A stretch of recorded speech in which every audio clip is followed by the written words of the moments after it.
Então vamos lá, continuando agora. Então nós vimos que alguns fatores alteram a velocidade com que uma reação acontece.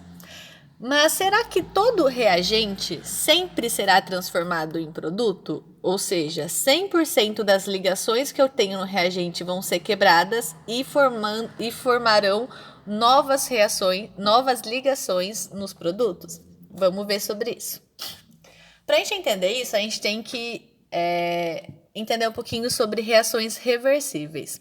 Lembra na primeira parte que eu falei que a reação química, quando ela é simbolizada, ela tem uma seta que separa o reagente do produto? Essa seta ela era apontada para a direita, ou seja, ela apontava para o produto. Por quê? Porque os reagentes se transformavam em produtos, da esquerda para a direita. Isso vale para reações que não são reversíveis. Por exemplo, eu vou queimar um papel. Tem como a cinza virar papel de volta? Não. Então elas não são reversíveis, eu não consigo voltar. Essas reações não são reversíveis e não valem para o que a gente vai ver agora. As reações que são reversíveis, elas não são simbolizadas com uma seta da esquerda para a direita. Ela é simbolizada com uma seta dupla, igual está aí no desenho. Então eu tenho uma seta que aponta tanto para a esquerda quanto para a direita.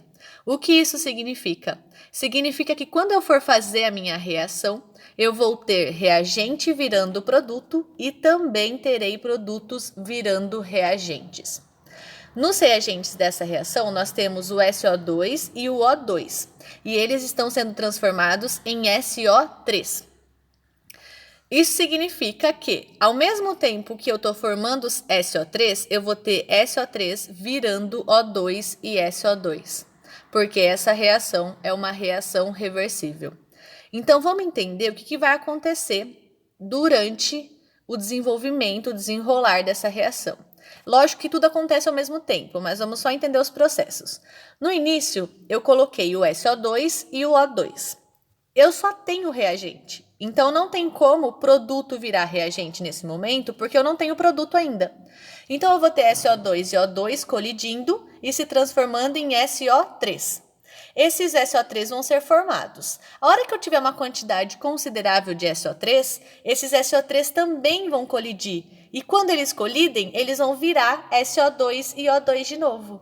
Então, em termos mais amplos, quando eu tiver uma quantidade considerável de produtos, esses produtos vão colidir e vão formar reagentes de novo. E isso vai acontecer até que se chegue num momento chamado equilíbrio químico. O que é o equilíbrio químico? O equilíbrio químico é o momento em que a quantidade de reagente e a quantidade de produto não se altera mais. O que acontece nesse momento? Esse momento, igual eu falei, as concentrações de reagente e produto são iguais. E neste momento, é difícil fazer alguma coisa para que não sobre reagente. Então, nesse momento, eu vou ter reagente sobrando. Isso, financeiramente e economicamente falando, é uma situação ruim, pois você está perdendo reagentes. Então, eu coloquei lá o SO2 e o O2 para formar SO3. Aí, minha reação ela não muda mais os números e eu ainda tenho SO2 e ainda tenho O2. Então, nesse momento, eu não vou ter muito o que fazer. Na verdade, tem, se você alterar as condições. Lembra lá? Temperatura, catalisador. Se eu mexer nisso, na pressão, por exemplo, eu vou conseguir alterar um pouquinho. Mas ainda assim, essas reações não vão formar 100% dos produtos que elas poderiam formar. Agora, vamos falar de número. Nessa reação, nós temos 2 SO2. O que significa isso? Que eu tenho 2 moléculas de SO2. E ela está sendo unida, tenho mais ali, com uma molécula de O2. Como que eu sei que é uma molécula? Porque do lado esquerdo não tem nenhum número. Se não tem nenhum número, é uma só. Lá depois da seta, nós temos 2 SO3. Isso significa que eu vou formar 2 moléculas de SO3. Então, eu vou unir 2 moléculas de SO2 com uma de O2 e formarei 2 de SO3. Isso é a reação que eu acho que vai acontecer. É a reação que não é real. É a reação matemática, a reação perfeita. Na real, com reações que entram em equilíbrio químico, esses números não vão ser esses. Então, eu vou unir 2 de SO2, 1 de O2 e não vou formar os 2 SO3, porque a reação vai entrar em equilíbrio químico e vai sobrar reagentes, tá? Nem todo reagente virará produto. Olhe o gráfico agora. Então, lá no gráfico, o que está acontecendo com a concentração dos reagentes, que é a linha verde? Ela começa lá em cima, então ela está alta, e depois ela diminui e depois fica igual. Ela estagna ali na onde está a linha verde, que está a linha contínua. Nos produtos, ela começa lá embaixo a concentração e aumenta e depois fica constante, tá? Esse momento em que tanto o reagente quanto o produto é constante é o nosso equilíbrio químico. É o momento em que as concentrações não estão mais variando com o passar do tempo. Então, neste momento, a reagente que sobrou, produto que formou, tá? Então, no primeiro momento, nós temos muito reagente, nada de produto. Num outro momento, eu vou ter um pouquinho mais de produtos e esses produtos vão começar a se transformar em reagentes. E isso vai acontecendo, reagente virando produto, produto virando reagente, até estagnar, até que entre em equilíbrio, e eu chamo esse momento de equilíbrio químico. Uma das mais importantes reações que entra em equilíbrio químico dentro da indústria e da química é a produção da amônia. Então, vamos entender o contexto. Isso acontece, a ideia de se fazer amônia acontece no início do século XX, o que coincide, e não é coincidência, com a Primeira Guerra Mundial. Quando a gente está num período de guerra, os países precisam basicamente de duas coisas, de alimento e de armamento. E essas duas coisas precisam de amônia. Por quê? Os alimentos na agricultura, o nitrogênio é como se fosse a proteína da nossa planta. Ela é a base da estrutura de uma planta. E o nitrogênio é necessário e nós utilizamos fertilizantes para que as plantas cresçam com a quantidade de nitrogênio necessária. E nós usamos adubo para a terra ter mais nutrientes para a minha planta. Então, nitrogênio é importante para a alimentação. E o que tem a ver o nitrogênio com as bombas? Eu vou dar o exemplo do TNT. O TNT é trinitrotolueno. O nitro é de nitrogênio. Então, para fazer bombas, nós também precisamos do nitrogênio da amônia. Esses compostos nitrogenados, esses compostos à base de nitrogênio, na época da guerra, vinham lá do Chile a partir das minas de salitre que eles tinham.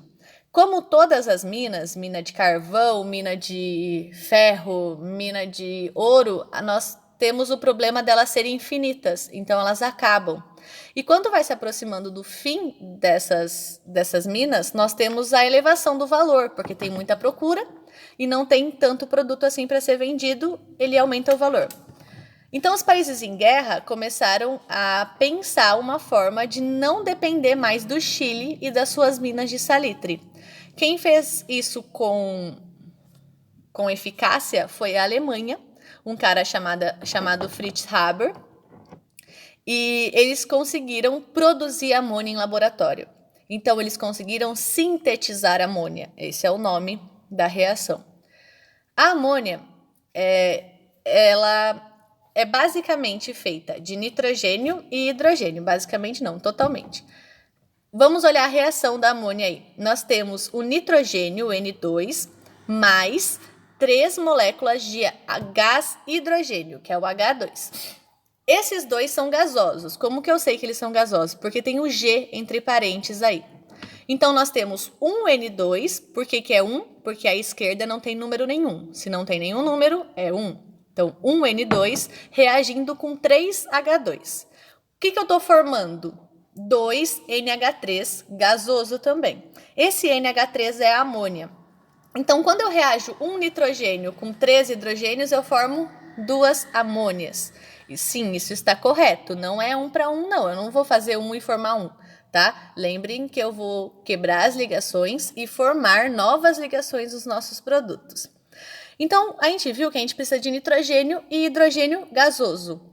Onde nós temos nitrogênio gasoso no ar, mais de 70% do ar é feito de nitrogênio gasoso. Lembra que a gente viu isso nas primeiras semanas de aulas, lá quando nós vimos a composição do ar? Então, a gente poderia, obviamente, pegar o nitrogênio do ar a partir da destilação fracionada, lembra dessa palavra? E usar esse nitrogênio vindo do ar para fazer amônia. Foi exatamente isso que o Fritz Haber fez lá na Alemanha e conseguiu fazer a amônia industrialmente, e esse processo ficou conhecido como processo Haber-Bosch, tá? Eu não sei se essas palavras estão sendo pronunciadas corretamente, mas é assim que leremos. Vamos ver essa tabelinha agora. Ali mostra as tentativas de produção de amônia durante o processo Haber-Bosch. A amônia, ela é uma reação que entra em equilíbrio químico, ou seja, vai chegar um momento em que os valores de concentração do reagente do produto não vão mais ser alterados e a gente parou a reação ali. Só que isso é ruim quando nós temos uma produção baixa de amônia. Então eu uso muito hidrogênio, uso muito nitrogênio e não formo muita amônia. Além do mais, além dessa quantidade que a gente precisa que seja alta, nós temos o problema do tempo. Então eu tenho que fazer com que essa reação renda e que essa reação demore pouco. Então eram dois problemas que a síntese da amônia apresentava. Então, olhando ali a tabelinha, nós temos alguns testes com valores diferentes de pressão em atmosferas, que é o ATM, e valores diferentes de temperatura, que é o grau Celsius. Então, vamos pegar um exemplo. Na temperatura, nós temos ali, na primeira linha, 400 graus. Enquanto na pressão, na primeira coluna, são 200 ATM.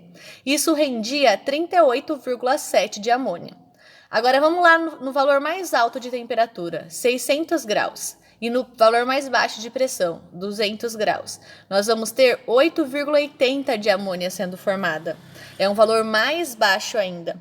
Esses valores foram sendo alterados para que o máximo valor de concentração de rendimento conseguisse ser alcançado. Qual foi o valor máximo olhando a tabela? O valor máximo foi 60,6 de amônia. Qual temperatura que isso aconteceu? A 400 graus. E qual pressão? A 500 atm de pressão. Então, essa reação, mudando temperatura e mudando a pressão, ela aconteceu com rendimento diferente e com velocidade diferente. Não podemos esquecer que temperatura e pressão alteram a velocidade da reação. Então, vamos lá. A obtenção industrial da amônia mostra a importância de serem compreendidos os fatores que podem influenciar a rapidez e a extensão, ou seja, o quanto rende, com uma transformação química acontece. Então, vamos entender o que aconteceu ali de resultado. A elevação da temperatura aumenta a rapidez com que a reação atinge o seu limite, ou seja, o equilíbrio químico. E depois disso, a quantidade de amônia não se altera mais. Então, quando o Haber-Bosch, na verdade, são duas pessoas, eles aumentaram a temperatura, a reação aconteceu rápido. Ou seja, o equilíbrio químico foi alcançado numa velocidade alta, foi muito rápido. Só que, de outro modo, o aumento da temperatura diminuiu a extensão da transformação, ou seja, pouca amônia foi formada. Então, ao mesmo tempo que a temperatura acelera a reação, nesse caso, ela diminui a quantidade de amônia, e isso não valia a pena. Então, é por isso que é necessário escolher valores de pressão e temperatura que permitam que a gente tenha a maior quantidade possível de amônia num menor tempo possível. Assim, o processo fica economicamente viável. Tá? Então, esse é o exemplo mais fácil e conhecido da necessidade de se controlar a velocidade e a temperatura de uma reação, por exemplo, e conhecer o processo de equilíbrio químico que acontece com reações reversíveis. Então, se a gente não conhece esse processo, a gente acaba tendo perdas econômicas, perda de reagente durante uma reação. Beleza?